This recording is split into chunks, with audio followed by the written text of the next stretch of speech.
Thanks again to Jason Margolis and the Roosevelt High School Band. And now, please welcome this afternoon's MC, Jeff Shelby.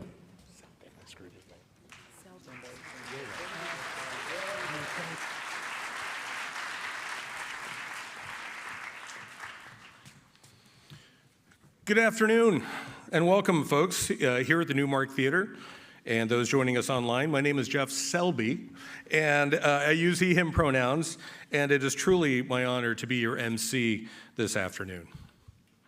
Today, we celebrate a new day in Portland, recognizing the monumental change in Portland's governance. But also, for the first time in the city's 100-year history, we are swearing in all of our incoming elected officials at one joint event.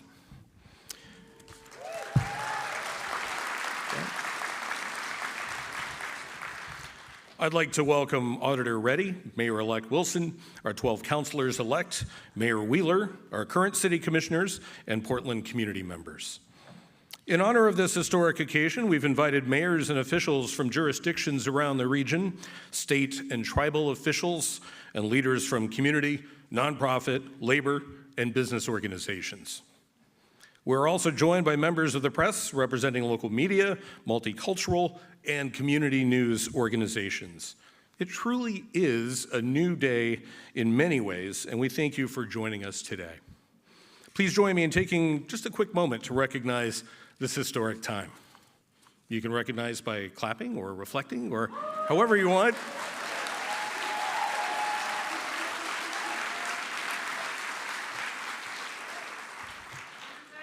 Thank you, Dad.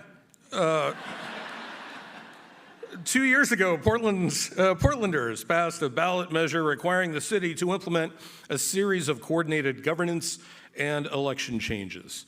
The very next day, to show Portlanders that the city was ready to deliver on these mandates, the Charter Commission and City held a joint press conference with Chief Administrative Officer Michael Jordan to mark the start of these voter-approved initiatives.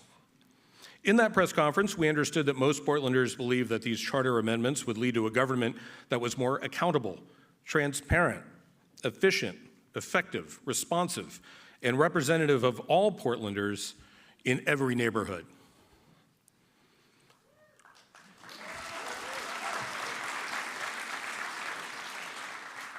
The city of Portland answered the call, and we would not be here without the transformational work done by so many people. Our current city council shepherded the city through this process with incredible leadership. Please join me in recognizing and thanking Mayor Wheeler, Commissioner Gonzalez, Commissioner Mapps, Commissioner Rubio, and Commissioner Ryan.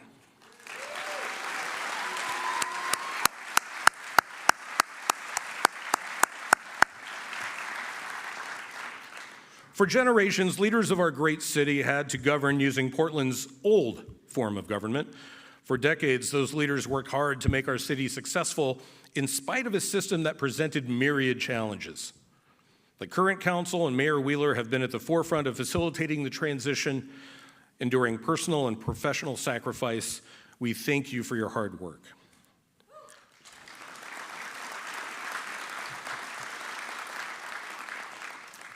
Portlanders can be very proud of your work in achieving the monumental task of overseeing this transition and delivering their new form of government on January 1st. We've got a lot of wooers here today. That's good. Thank you, wooers. We also want to recognize the efforts of city staff and leadership who continue to serve our communities while giving their all to contribute to this monumental transition of government. Now, without further ado, as Marvin Gaye once said, let's get it on. Everyone, please join me in welcoming our incoming auditor, 12-member city council, and mayor to the stage.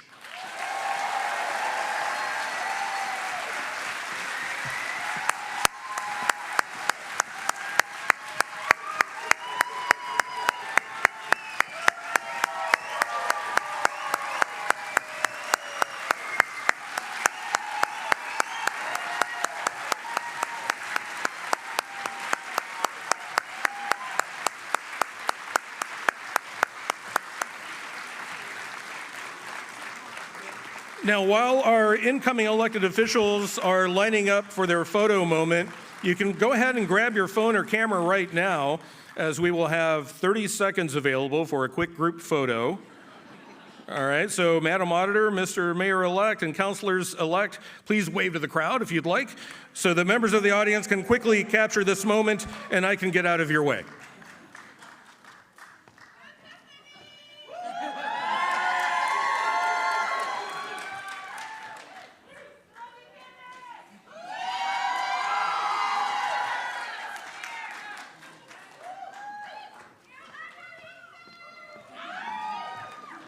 Now, all of us on stage, please look up toward the balcony on your left and smile to the press.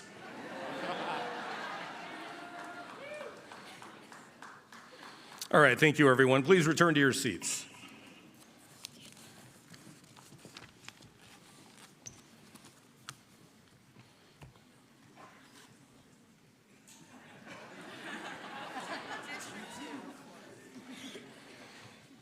As you know, today we're gathered to witness historic beginnings of Portland's new form of government. As the city was thinking about who could administer today's swearing-in ceremony, there was a clear and meaningful candidate, an amazing American attorney and judge who also created a lot of history of her own. The notable judge recently celebrated her 21st anniversary on the Oregon Court of Appeals. She remembers what it was like back in 2003 to become the first, because she became the first woman of Latina heritage and the first woman of color to serve as an appellate judge in Oregon.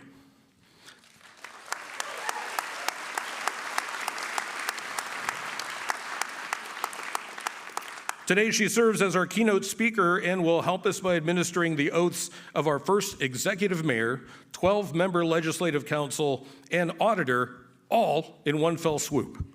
And with that, please join me in welcoming to the stage the Honorable Judge Darlene Ortega.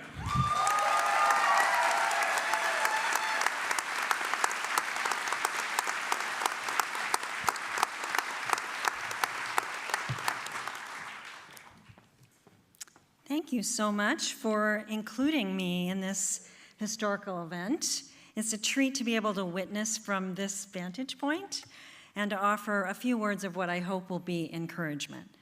It feels fitting to mark this occasion in which the city is implementing significant changes in how it's governed, changes which include a movement toward greater diversity in its leadership. It's encouraging to see that, as hoped for, the city's elected leadership will include more diversity, including representation from some communities who have not been represented in city leadership before this day. I know what it's like to occupy a position as a first, and I've also worked to diversify leadership spaces for my entire career. I continue to believe that it's important that the room where it happens, to quote a Hamilton lyric, has conversations that meaningfully reflect as many perspectives as possible. How I think about diversity and historic firsts has shifted a bit, though, in ways I hope we can consider as we mark this occasion. I'm old enough to remember days when we didn't talk about diversity at all, and I'm glad that we have evolved toward more collective agreement, even if it's not unanimous, that working toward meaningful diversity is a good goal. However, I see a danger that we treat diversity as solving more than it can. Our leadership spaces haven't been diverse for very long, and we still have quite a ways to go before those who show up as one of the first in a historically excluded group are really able to show up with everything they have. The day they join the room where it happens is the beginning of the work, not the end. So it's important that the way we talk about diversity supports carrying that work forward. To do that, I'll suggest that we keep in mind a couple of things. First, a truly diverse leadership space complicates governing. That's a good thing, because if we are really making space for a variety of perspectives, it is more likely that our decisions will take into account more of what is actually true, rather than what satisfies the few with the most power and influence. As I'm fond of saying, whatever is true whether we look at it or not. It doesn't stop being true if we don't look. Often what feels efficient mostly feels efficient to the people with the most power and influence because it works best for them. But what feels efficient regularly will not account well for the perspectives and experiences of the most vulnerable. In that way, it's ultimately inefficient, but we're shifting the burdens of the resulting inefficiency onto the most vulnerable, while the rest of us are cushioned by a false sense of how efficiently we have resolved things. Leadership that is meaningfully diverse offers a better prospect of accounting for more of what is true. In the short term, it may be messy and feel inefficient, but that's to be expected, even desired. That messiness and seeming inefficiency hopefully reflects a shifting of the burdens of living together in community onto those who wield the power, appropriately so, and hopefully improves their ability to make sound, rigorously truthful decisions. That benefit of diversity only happens, though, if we work to invite leaders from diverse backgrounds to show up with everything they have. That takes conscious effort on everyone's part. I've never yet been in a space where it was easy for me to show up with everything I have, even after more than 20 years as a judge. Instead, there continues to be a lot of pressure to conform to a dominant culture perspective that's never identified. It's just treated as what must happen or what has to happen. The best that I have to offer as a person from a variety of underrepresented communities will often include things I notice that others don't, or questions they aren't asking. I mostly still bring up those things at my own peril. My genuine hope is that the shift in leadership in this city will include a genuine commitment to hold this new diversity with a real commitment to invite people to come with everything and to make space for the things that are hardest to hear. And I hope each of you as leaders will cultivate the courage to show up with all that you have and resist the pressure to just meld into the dominant narrative. The second thing I want to note is the related point that diversity doesn't solve very much on its own. I'm the first woman of Latine heritage and the first woman of color to serve as an appellate judge in Oregon. But I'm really not able to speak for all people of Latine heritage or all women of color.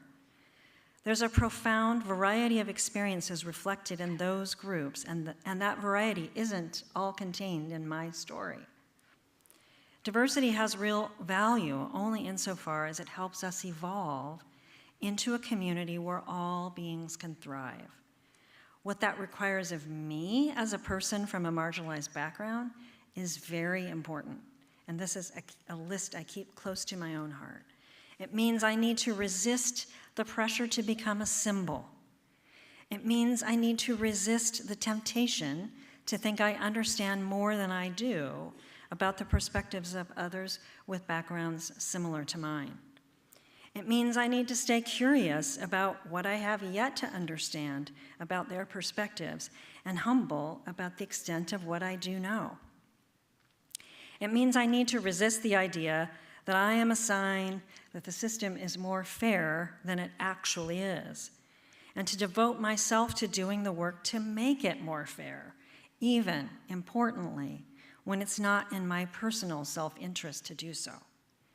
It involves a commitment to making sure that my success doesn't come at the expense of other people who are marginalized as I have been.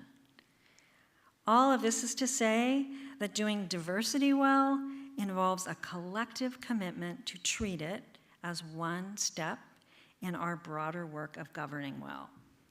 If inefficiency results, may it be a sign that we are in a process of making space for a variety of perspectives, of welcoming the emergence of difference and listening well to find solutions that better account for what is true.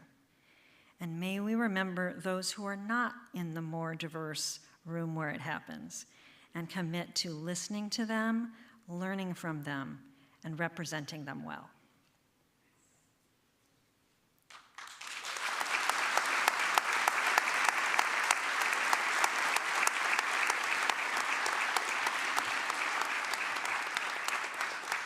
So now let's get down to the business at hand. And please help me welcome up to the stage a history-making auditor herself, Auditor Simone Reddy. Please join me up for the lectern.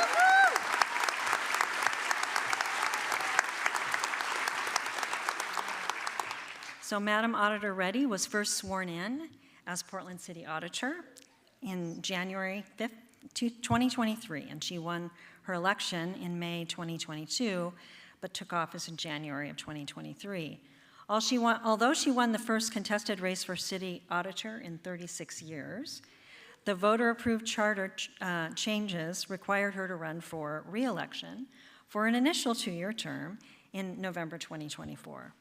Auditor Reddy is history-making because she is the first person of color and the first LGBTQ+ person to hold the office.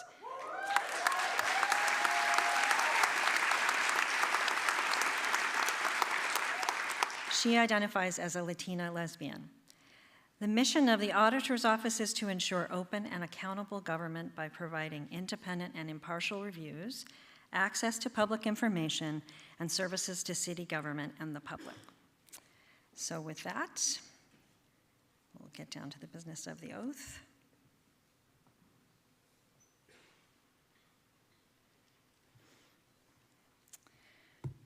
All right, raise your right hand. I state your name. I, Simone Daniela Reddy, Do solemnly affirm do solemnly affirm that I will support the constitutions that I will support the constitutions of the United States of the United States and of the state of Oregon, and of the state of Oregon, and the charter of the city of Portland and the charter of the city of Portland and its laws. and its laws. And I will faithfully, honestly, and ethically And I will faithfully, honestly, and ethically perform my duties as auditor of the city of Portland. perform my duties as the auditor of the city of Portland. And I have no undisclosed financial interest And I have no undisclosed financial interest in any business located in Portland in any business located in Portland or having contracts with the city. or having contracts with the city. And I hold no other office or position of profit. And I hold no other office or position of profit. And I am not a member of any committee And I am not a member of any committee of any political party. of any political party. Thank you. Congratulations.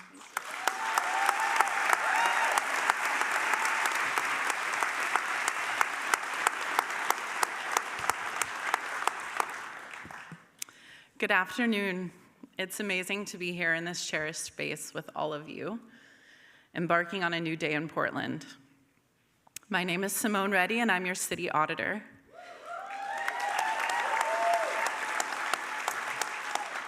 In keeping with our theme of being the first, it's incumbent upon me to say that I am the first person of color and the first queer person to hold this office in its 156-year history.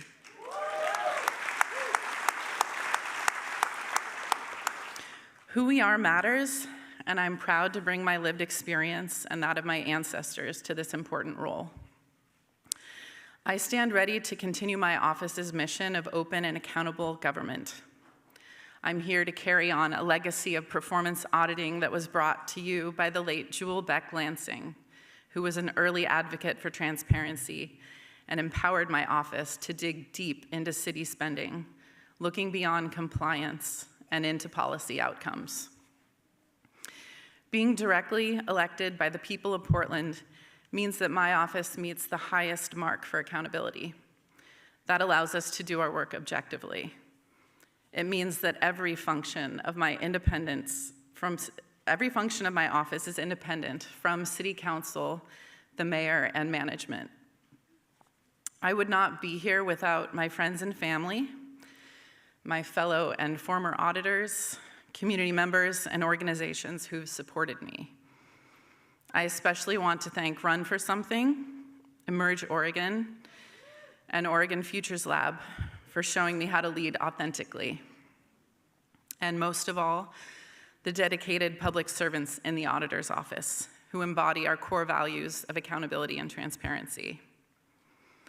I am honored to continue working with you, and I look forward to leading our office through an unprecedented era of change, one that will require vigilance and trust from within and without city government. Portlanders are counting on us to realize their vision of a more just and representative government. And to the newly elected mayor and councilors, I look forward to delivering on these promises with your leadership. I'm confident that we'll make Portland a place where everyone can thrive. Thank you.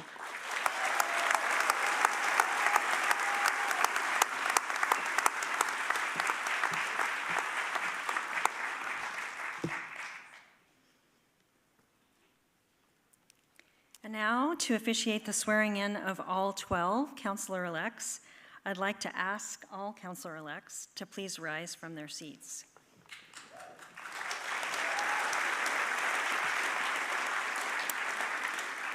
As the first ever 12-member legislative council in Portland's new form of government, you have the important role in setting citywide policies. To summarize, that means that you will engage the public to establish policies based on the community's needs, set the direction of the city through strategic planning processes with the help of the city administrator, approve the city's budget in accordance with its strategic plan, and approve policies as necessary and respond to the community or organizational issues to achieve strategic outcomes.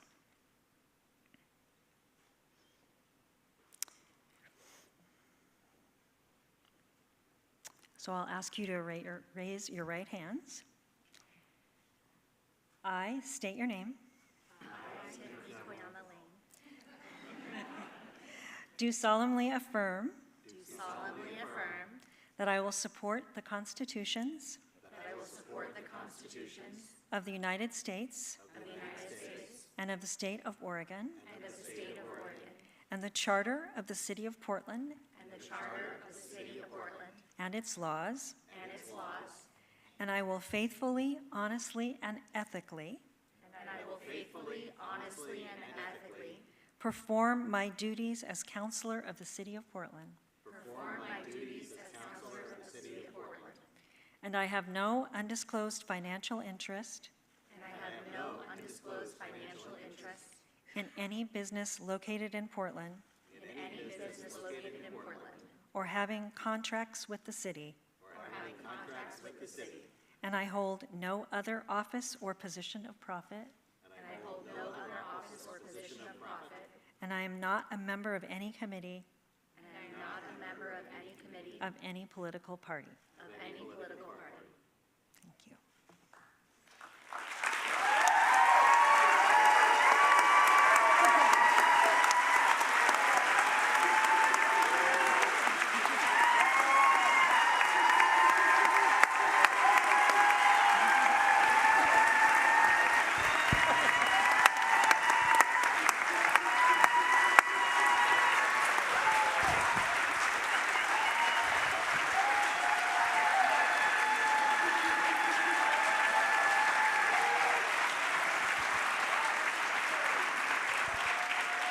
And now it's time to hear from our new city councilors, who asked them to take on their first challenging feat, which is to keep their remarks to 2 minutes each.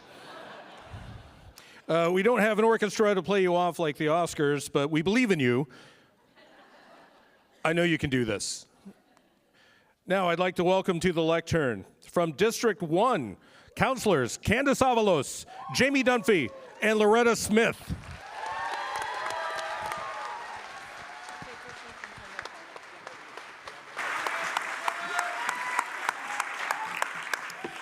Good afternoon, Portland. Today is a moment of great significance, not just for me, not just for Portland, but specifically for District 1. That's right. Let's hear it. As your new city councilor, I stand before you humbled by the trust you have placed in me and resolute in my commitment to justice, equity, and accountability. East Portland is a vibrant, diverse community with untapped potential, yet for too long it has been underserved. Together, we have declared that our voices matter, that our needs cannot be ignored, and that our city must truly work for everyone. I pledge today to fight for the resources, representation, and reforms that East Portland deserves. I pledge to center the voices of those too often left out of the conversation. And I pledge to lead with integrity, collaboration, and an unshakable belief in the power of our community. This is our moment to reimagine what's possible, so let's make history together. Thank you.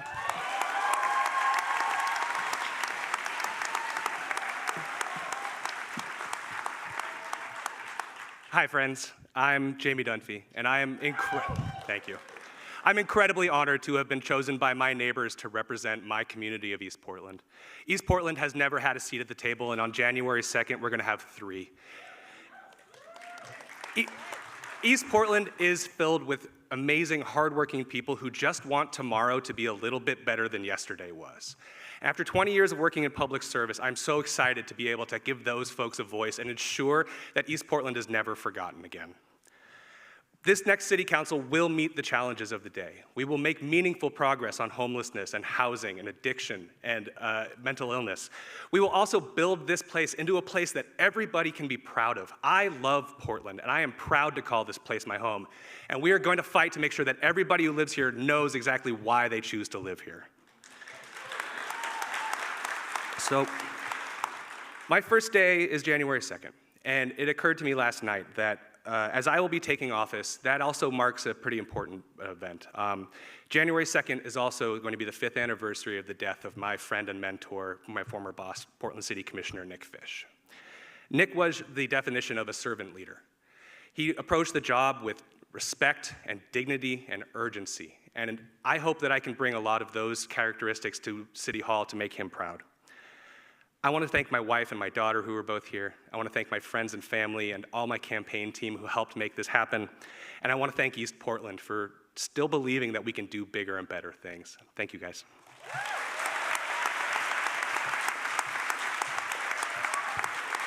Thank you. Good afternoon. That sounded very lively. My name is Loretta Smith, and I am so excited to be one of your new 12 city commissioners. But I want to do some housekeeping first. We did take the oath of office. I do have a business until December 31st, so y'all don't go to the press and say she still has her job and why you still got your job. That oath starts January 1st, okay? I'm telling you.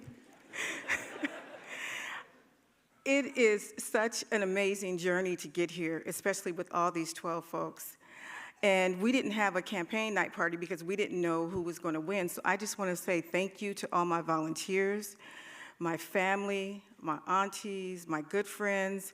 And the reason why I'm here today is because I have a lot of strong women in my family, from my Aunt Donna, Doris, my Aunt Jackie, Erica, Vanessa, my daughter-in-law. And so all of those people are the reason that I am here today, but most importantly, the reason why I ran was because of Ada, Malaya, and Jordan Jr.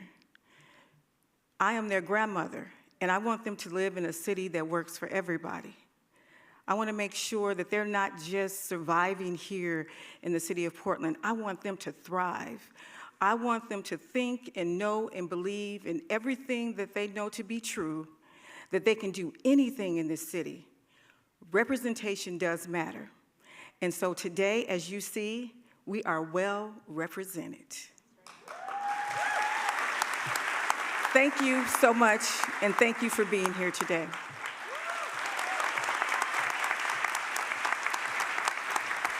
And now, from District 2, Councilors Samir Canal, Ilana Pertl-Guinea, and Dan Ryan.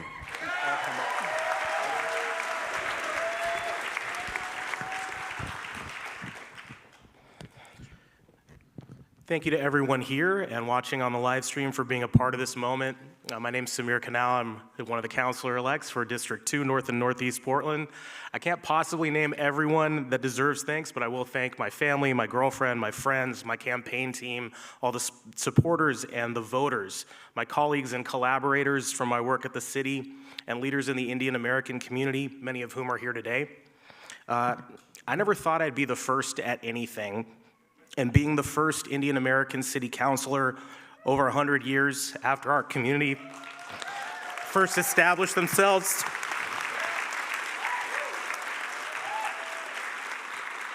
Over 100 years after our community first established in what is now Portland, and joining my colleague Tiffany Koyama Lane as the first 2 Asian American councilors in Portland's history.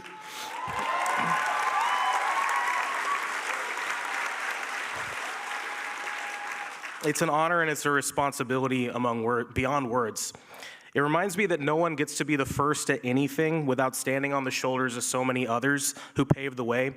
For me, that's my family, my parents, and my uncles and aunties and my grandfather, to whom I dedicate this moment. It's also the community elders, also my uncles and aunties, who made homes here in Portland and helped me grow from the day I was born here in Overlook to today. It's current and former government leaders, including many former commissioners. And it's the people who have for generations struggled to make this government and this city more inclusive. Because the truth is, none of us do anything alone, and I won't try to do this alone. I pledge to work with the people on this stage to build a city that listens, because all of us up here, we work for you.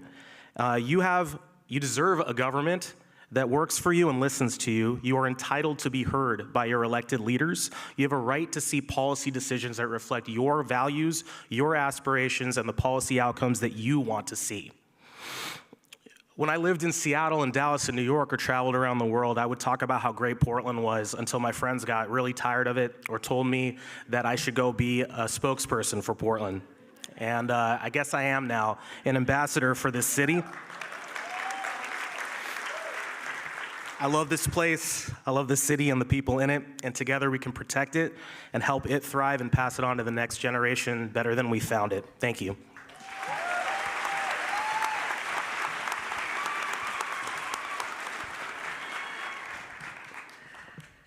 It is an honor to be here today. And as I stand here, I'm thinking about the people I spoke to over the last 9 months. The person I met a few months ago who told me his top goal was to keep Portland weird again. The gentleman whose landlord was planning to demolish the old home he lived in to build something new, denser, more housing that we desperately need, but housing that that person would not be able to afford. He wanted to stay in his neighborhood. I'm thinking about the families who want to make sure that their neighborhoods are sustainable and resilient, the parents who hope that the future will hold living wage jobs for their kids, but aren't sure if it will. I am thinking about Portland's future. And I'm thinking about the 5 women up here with me today, elected to Portland's new city council, and the fact that there have only been 10 women ever who have served on the Portland City Council or as mayor of our city. And at the start of January, half of our new council will be female.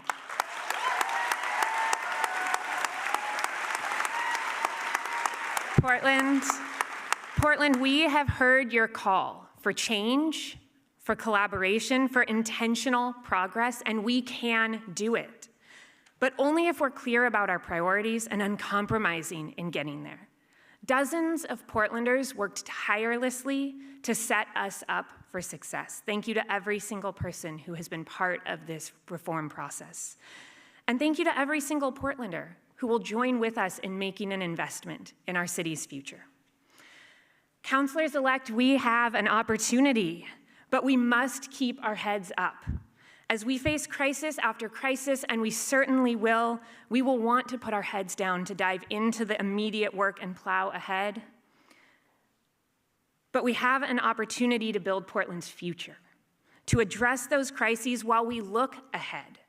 We can build a Portland where our kids see opportunity, where every single Portlander can see themselves right here in the future leading our great city. We get there if we are intentional, if we focus on how our decisions set us up for success or don't. If we set aside our differences, keep our heads up and focus on the future. If we put Portland first. I'm excited to get there. I look forward to working with all of my colleagues. I look forward to working with each and every one of you and our entire community. I'm grateful that we have this opportunity. Thank you, Portland. It is an honor to be here.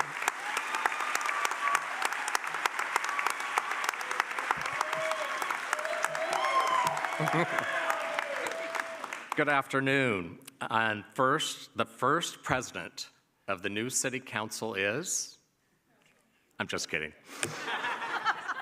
But now that I have your attention, I want to thank the organizers for this really beautiful event, especially the student musicians from my alma mater, Roosevelt High School, and their maestro in City of Arts, yes.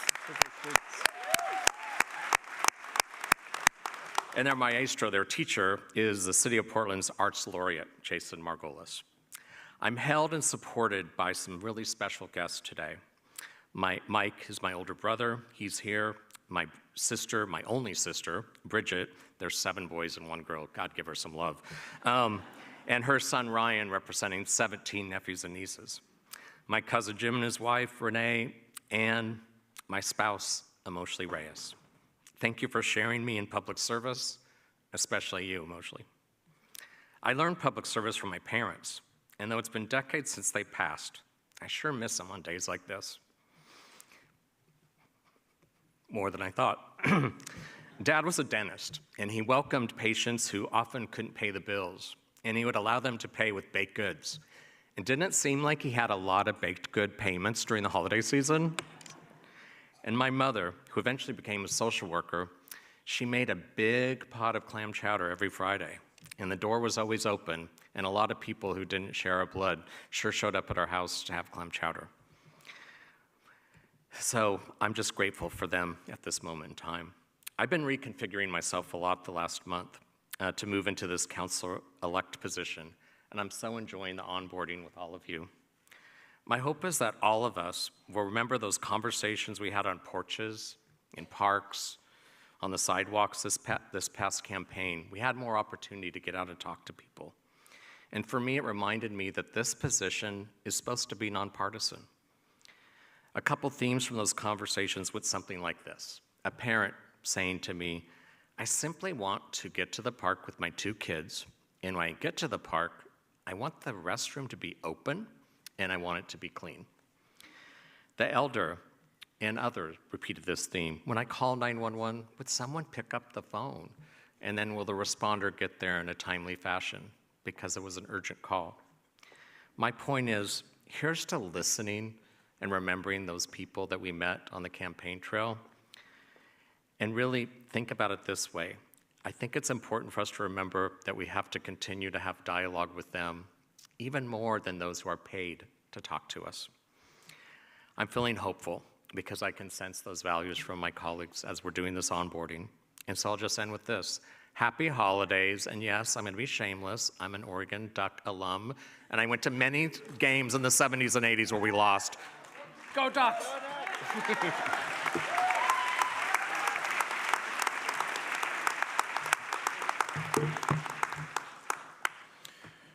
And now, from District 3, I'd like to introduce Councilors Tiffany Koyama Lane, Angelita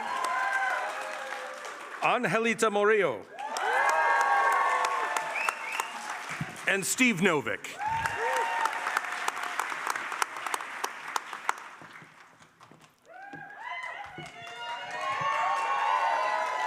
Good afternoon. I feel so honored to be making history alongside Councilor Samir Kanal as the first 2 Asian Americans to ever serve on Portland City Council. And I know that we're not going to be the last, and I will be holding the door open behind us for the next AA NHPI folks that are coming after us. I plan to bring my lived experiences and my values and the different hats I wear with me into office. I'm a working mom. My kids are here. I'm a public school teacher. I am Yonsei, 4th generation Japanese American. I'm a community organizer, and I am a champion for my students, their families, and the working class. There have been so many different groups that have supported me in getting here, and I wanted to name a few of them. First, my own union, the Portland Association of Teachers and OEA, the Working Families Party, AAPI Winning Together, and last but not least, the Portland chapter of DSA. So many of my friends, neighbors, family members, so many folks have helped me get to this place. Thank you so much. Thanks to my mama for flying in so she could be here. It's so good to have you.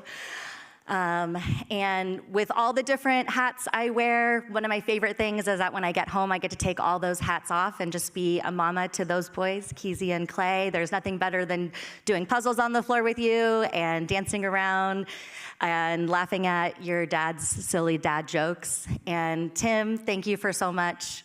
Thank you so much for all you've done to support me, and I'm so glad we met 20 years ago in Spanish class at the University of Oregon.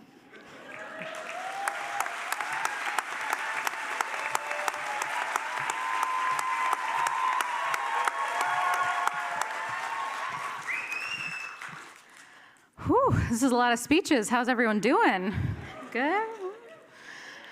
I'm going to invite everybody to take a deep breath in with me and a deep breath out.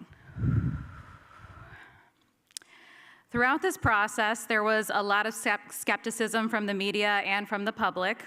We saw article after article about how ranked choice voting was too complicated and that it couldn't possibly work. Now the results have come in, and it turned out that most Portlanders knew how to use ranked choice voting and that the election was largely successful. Yeah, give it up for that. And don't worry, everybody, I actually kept mine to 2 minutes. As we establish the new form of government, the new council will be met with the same skepticism. People will be rushing us to make decisions. Power brokers will be pressuring us to establish certain systems because they're accustomed to a certain kind of access. And when we're fatigued and we will fall back on the status quo. Portland has the opportunity to establish a new government that's going to last us the next 100 years or so, and to have voices at the table that we've never had before. It's not enough for us to just change the messengers without changing the message. Every person in the audience who is here today helped us get here in one way or another. Whether you worked on a campaign, you supported a partner or family member, you donated, you voted, you helped to shape our new form of government, City Hall is here for you, and we are here to serve you. As we enter a new era of Trump ascending to power, we have the opportunity to do politics in a different way, to bring the most disenfranchised people to the halls of power and to bring them into our decision-making spaces. I am grateful that all of you are joining us on this journey of a lifetime, really, to create a democracy that works for all of us. We love you, Portland, and we're ready for you to serve alongside us. Thank you.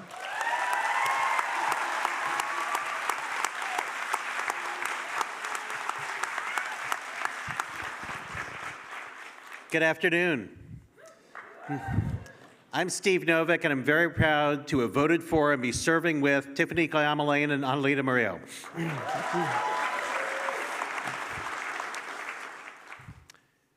As Crash Davis once said, I'm just happy to be here and hope I can help the ball club. I'm just going to give it my best shot, and the good Lord willing, things will work out. I ask Portlanders to remember that this is a team that hasn't played together before. But it's a team committed to making Portland a championship city once again, and I think we have the talent to do it. After all, we have a model to follow. In 1974, the Portland Trailblazers lost 55 games and won just 27. 3 years later, they were champions of the world.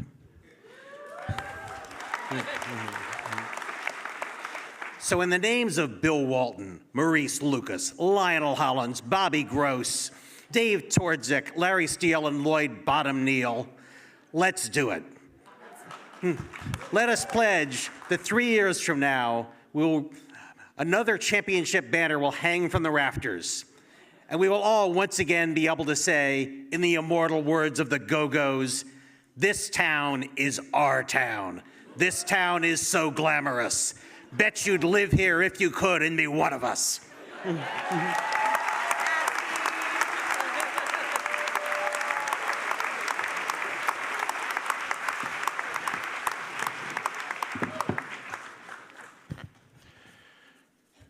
And now, the folks who represent me in the fight in fourth, District 4, Councilors Olivia Clark, Mitch Green, and Eric Zimmerman.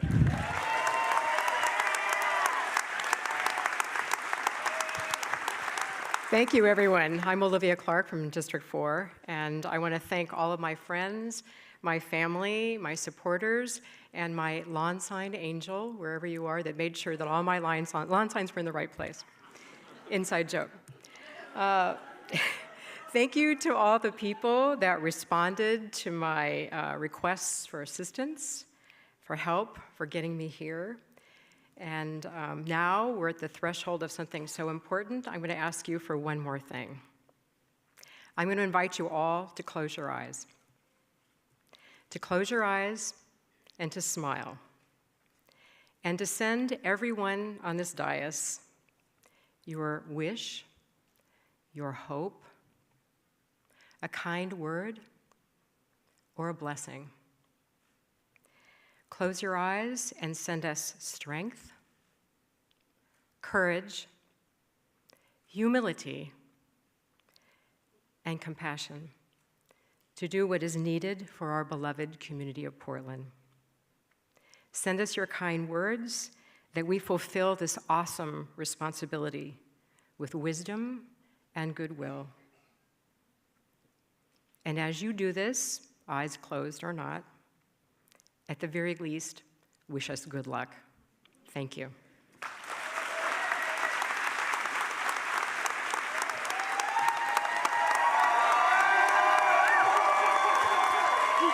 Wow. Hello. I'm Mitch Green, and I'm a counselor for District 4. I'd just like to begin with some expressions of gratitude to my beautiful, excuse me, she's very beautiful. To my beautiful wife, Megan, thank you for standing by me through the campaign. Thank you for the late nights, the busy weekends, and what's lying ahead. I like you and I love you. Thanks to my parents, Michael and Paula Green, who taught me that empathy is only the first step in caring for one another. Sometimes you have to square up and fight for that person. To my supporters, my team, and the Portland chapter of the Democratic Socialists of America, you showed this city that when we organize, we can fight and we can win, and we elected the first socialist to District 4.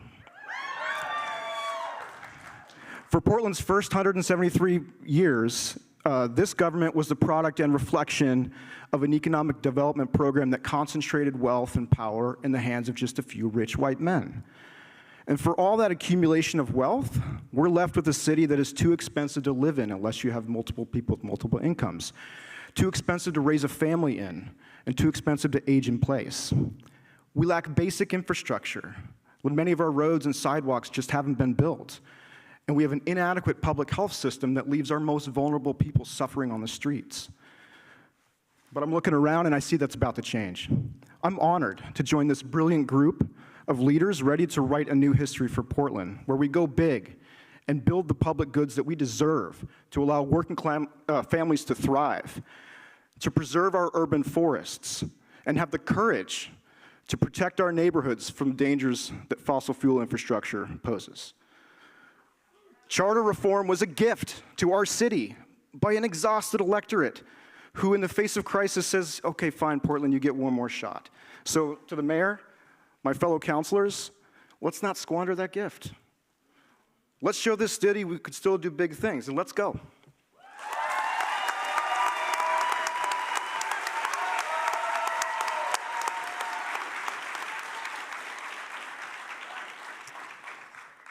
Thank you. You know, at the end of a lineup like this, I am reminded, you know, in the Army, we tell young officers when they're about to brief the big brass for the first time to be brief, to be brilliant, and then to be gone. And so I will be brief. I make no promises about my brilliance, but I will be gone. I heard recently that you shouldn't work hard at something that you're not already naturally drawn to if you're just going to be average. Instead, work hard at who you already are so that you're great.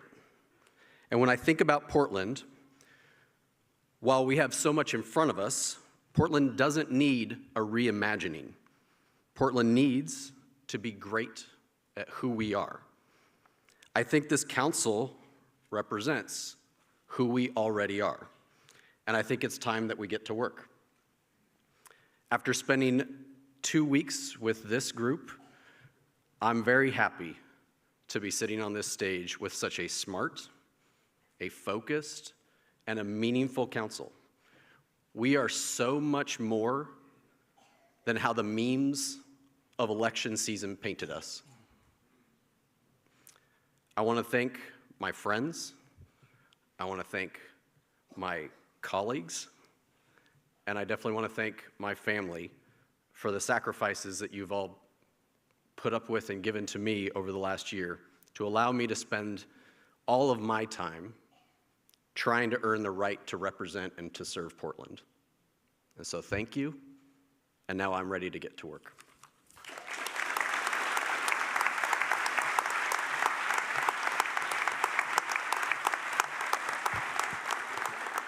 Thank you, City Councilors.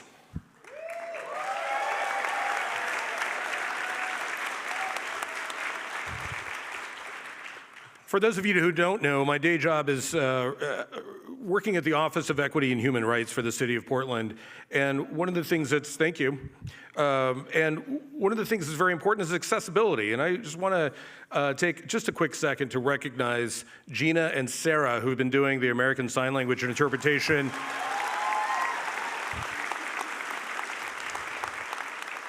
They definitely have the hardest job today, so thank you, and go accessibility. So please now join me in welcoming Mayor Ted Wheeler to the stage, who will then introduce Mayor-elect Keith Wilson.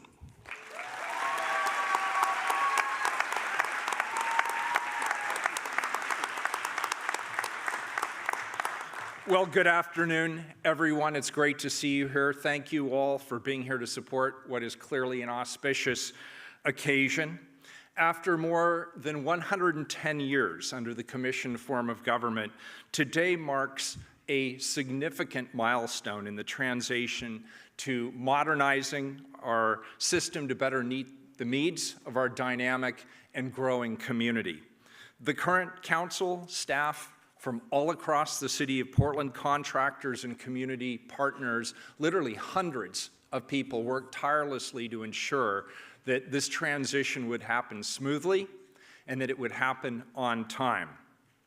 Come January 1st, Mayor-elect Wilson, the incoming city councilors, and Auditor Reddy will be welcomed to a government that's already transitioned to a mayor, city administrator, executive structure, as well as a newly renovated city hall, including a brand new state-of-the-art city council chamber, as well as elected offices designed to support the 4 new districts. Key initiatives are already up and running to ensure that our new city council has all the tools they need to hit the ground running on day one, including an incredible council operations staff that is here to serve the needs and the interests of this new city council. Let's be clear, though, this work was not without its challenges. This was directed by the public overwhelmingly. We were given a very tight time frame in which to conduct all of the work, and we had to come up with a budget to actually make it happen. But I want to thank the so many city employees and their partners who worked so hard to ensure that it happened. You rose to the occasion, and I just can't thank you enough for overcoming all the obstacles that you did with flexibility and determination to get it right.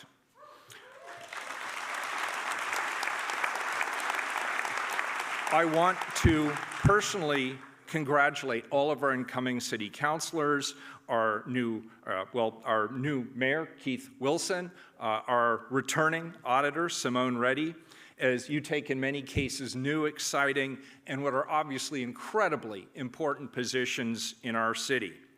I want to thank each of you for having the courage and the conviction and the passion for stepping forward to write the next chapter in our city's story. Your time in office, as you are keenly aware, will not be without sacrifices, challenges, or hard work. But what I have seen from you and what your loved ones and friends here in the audience has seen and what the public at large has seen is that you have the key attributes to work through the tough times when they arrive, the same qualities that have seen generations of previous Portland leaders through. That includes a passion for public service, a determination to be part of the solution, and maybe most important of all, an unrelenting love for your community. We have the creativity, the grit, and the determination to overcome whatever challenges may come your way. What we need, and what I'm asking of our community as a whole for today, is to believe, to truly believe, and to embrace Portland for what it is, a city with the tools, the talent, and the tenacity to get it right for our public. I'm proud of what many, many people in this room have accomplished thus far. And as I leave office confident in the work that we've done to set a foundation for this new and energized team coming in. It will prove to be an effective form of government, and it will serve our community well for decades, if not generations to come. I look forward to seeing what talent and what ideas you bring forward in the many years ahead. And know this, I and everyone in this room will be cheering, in my case, from the sidelines, but I'll be wishing you well every step of the way. Congratulations, and thank you.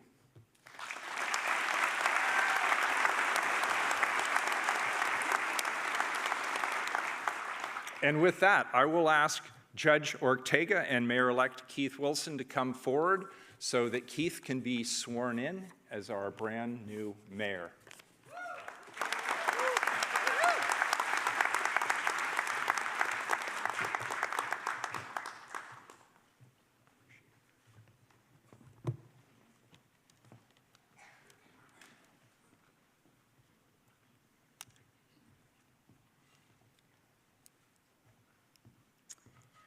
All right, we're ready to swear in Mayor-elect Wilson as the City of Portland's first executive mayor. As mayor in Portland's new form of government, you have the important role of overseeing all city services.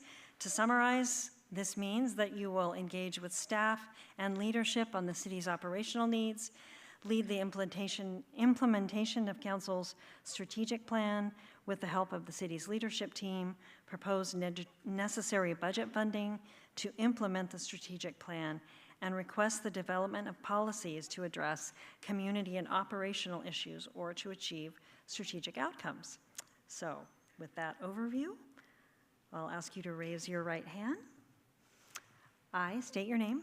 I, Keith Wilson, Do solemnly affirm do solemnly affirm that I will support the constitutions that I will support the Constitution of the United States of the United States and of the state of Oregon and of the state of Oregon and the charter of the city of Portland and the charter of the city of Portland and its laws. and its laws. And I will faithfully, honestly, and ethically I will faithfully, honestly, and ethically perform my duties as mayor of the city of Portland. perform my duties of the mayor of Portland. And I have no undisclosed financial interest I have no undisclosed financial interest in any business located in Portland in any business located in Portland or having contracts with the city. or having contracts with the city. And I hold no other office or position of profit. And I hold no other office or position of profit. And I am not a member of any committee And I'm not a member of any committee of any political party. and of any political party. Congratulations. Thank you so much. Judge, I appreciate that. Thank you. Thank you.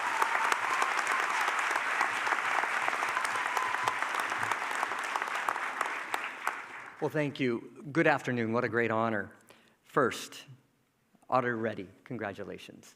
And to all of my new partners, to the councilors of 12 extraordinary people that I've become to learn and to really admire, extraordinary leaders. Ladies and gentlemen, Portland, we're very honored and grateful to have you join us. And I do want to thank the transition team, first of all. The Roosevelt High School Jazz Band, what a nice touch.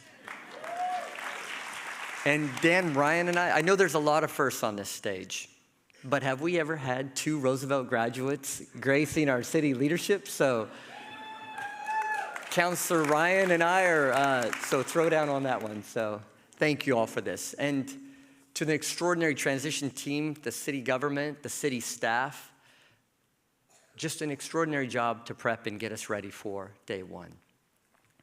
Thank you to Mr. Selby, Judge Ortega, and Mayor Wheeler. Thank you, Mayor Wheeler. Appreciate that. For your kind words, your counsel, and your dedication to the city of Portland. I couldn't be more grateful and humbled for the honor of serving the city that has given me so very much. I'm very grateful to my wife and my children, and to the supporters and all of those who worked so closely, not only this last 9 months, but over the many, many years, who've allowed me to learn and welcome in as far as information to prepare me for this day. Portland has reached a long-awaited moment of transformation and promise. Our city government has been reimagined, embodying the best of our innovation and values. Our new electoral system rewards consensus and bridge building over ideology and division. Our new city council is more diverse and representative than any that came before. By enacting these reforms, Portland made a once-in-generation investment in the future.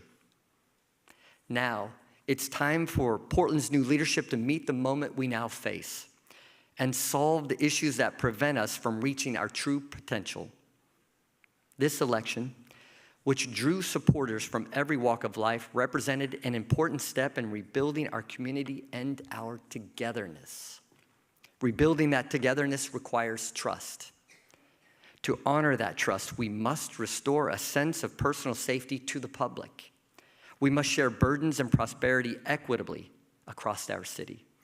Our neighbors must once again trust that the sweat and savings they put into purchasing a car or buying a home or starting a new business will be protected by a local government that won't tolerate break-ins, theft, and vandalism. Rebuilding togetherness requires connection. That means riding transit together, working, making, and creating together, sharing streets between cars and bicycles, and gathering freely in public parks and our plazas. We're not a city of gated communities. We're a city of block parties and shared gardens. We're a city that protests injustice and celebrates diversity. Rebuilding togetherness means we must all play by the same rules again. Tents, tarps, and RVs are not places to sleep because we will have safe, secure shelter for everyone. We will no longer tolerate the predators who victimize our homelessness neighbors. As a city, we must invest in affordability and equity, not in perpetuating suffering and crime. Playing by the same rules means we must be willing to face down our mental health and addiction crisis and no longer permit the street to remain an option for those in the grips of either. And I'm proud to report we're starting that process as we speak in partnership with Multnomah County, and my gratitude to Chair Vega Peterson, my gratitude to Mayor Wheeler. The city of Portland announced opening 200 emergency winter shelter beds in the days ahead, just today alone. Please join me in celebrating that. It's the first investment of a new year. This investment is designed to ensure that no Portlander is ever left behind. Rebuilding togetherness means allowing ourselves to dream big again. Imagine our children reaping the benefits of high-speed rail, linking together prosperity and opportunity across our region. Imagine what we could accomplish as a magnet for equitable and environmentally sustainable development and investment in every business sector. Imagine how Portland can once again show the nation the power of our values, as we have with marriage equality, the arts, and environmental leadership. We can be a city that brings in people rather than displacing people and pushing them away. We are rich in our diversity and are shaped by the many paths we took to get here. I've seen the best of Portland and the ways we have stumbled, and I believe our most beautiful days remain ahead. Before all of you here today, This is what I promise. I'll approach this job with humility, and I'll lead with and for our shared values. I will treat the crisis on our streets like a crisis. I will work tirelessly every day to return Portland to the promise of the city that works, but a city that works for everyone. Together, we can rebuild togetherness, rebuild stronger and better community, and I call on each and every one of you to be a part of the hard and important work ahead. Thank you for this incredible honor and this opportunity to serve. Thank you.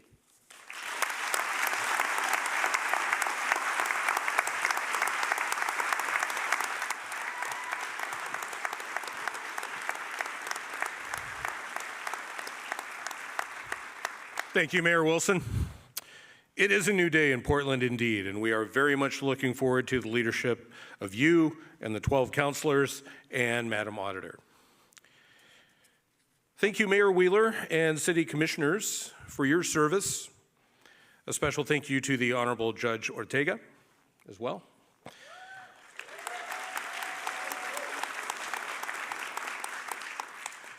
For the next 3 hours, we will, no, I'm just kidding.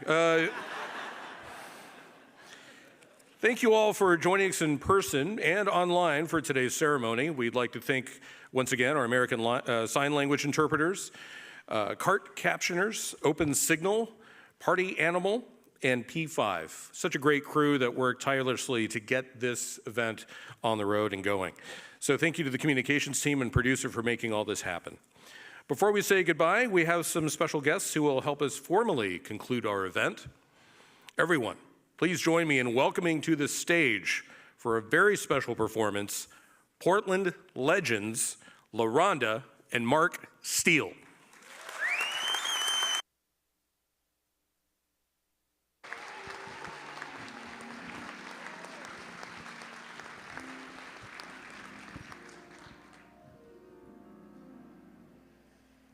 Birds flying high, you know how I feel. Sun in the sky, you know how I feel. Breeze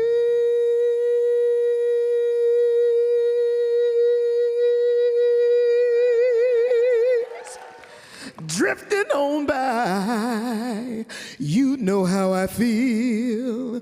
It's a new dawn, it's a new day, it's a new life for Portland. It's a new dawn, it's a new day, it's a new life, and ooh,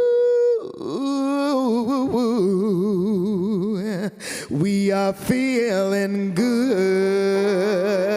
Aren't we all? Yes. Oh, feeling good, yeah. Fish in the sea, you know how I feel. River running free, you know how I feel. Blossoms on a tree, yeah, you know how I feel. It's a new dawn, it's a new day, it's a new life for you and me. Aren't we feeling good? Are we feeling it, y'all? Yes! Dragonflies out in the sun, you know what I mean, don't you know? Butterflies all having fun, you know what I mean. We'll sleep in peace when day is done, and that's what I mean. And this old Portland is a new Portland, is a bold Portland for you and me. Yes, you and me, you and me. Oh, yeah. Yes, Mr. Steele, y'all get up on your feet. I know you've been sitting for a while. Come on, get up. Get up and let's enjoy this time. Welcome in our new officials. Yes. Woo! Oh, yes. Ooh.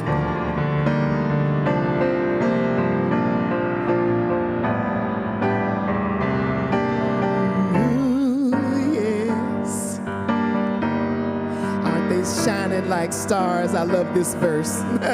Stars, when you shine, you know how I feel. Scent of the pine, you know how I feel. Yes, freedom, it's yours and it's mine, and we know how we feel. It's a new dawn, it's a new day, it's a new life, yes. It's a new dawn, it's a new day, it's a new life. It's a new dawn, it's a new day, it's a new life. For Portland and for you and for me. And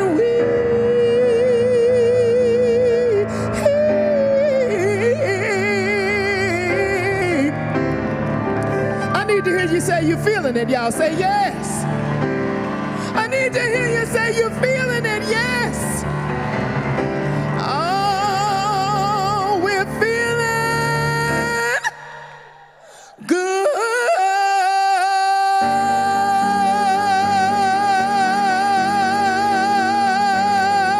Yeah, yeah, yeah, yeah. We're feeling good, y'all. Woo! Yes, thank you.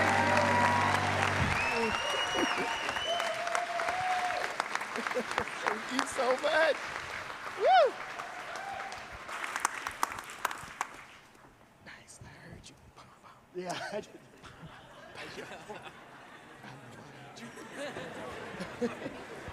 Once again, please give a big round of applause to the talented LaRonda and Mark Steele.